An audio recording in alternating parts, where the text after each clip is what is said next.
Mastering the period, a key to punctuation. Hello, language learners. Welcome back to our series on punctuation. Today, we're tackling a very important topic: periods. Yes, that small dot at the end of your sentence has a major role to play in your writing. It can bring clarity, establish rhythm, and communicate the end of a thought. So let's dive in and become masters of the period. A period, also known as a full stop in British English, is a punctuation mark primarily used to indicate the end of a sentence. It tells the reader that a complete thought or idea has been expressed and a new one will soon begin. Example: I love reading books. They transport me to different worlds. Each sentence here is a complete thought and the periods help separate them. Periods can also be used in abbreviations.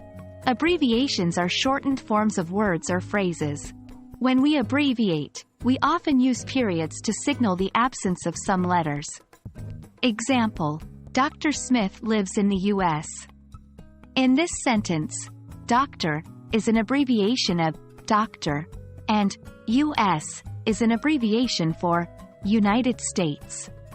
Both use periods to indicate abbreviation. However, it's important to note that not all abbreviations require periods.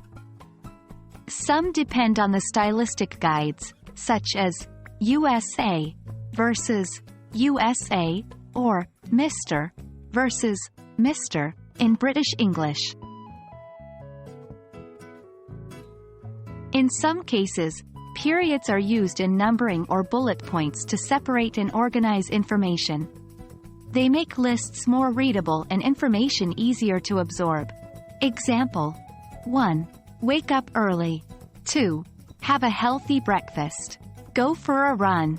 Each numbered point here is separated by a period. And there we have it, the versatile period.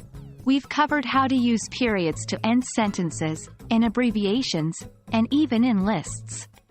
So the next time you draft an email or write a letter, remember the humble period. It's more than just a tiny dot on your page. It's a powerful tool to enhance your written communication. Remember, mastering punctuation is a vital part of enhancing your English language skills. Stay tuned for our next video, where we'll continue our exploration of the fascinating world of punctuation. As always, happy learning!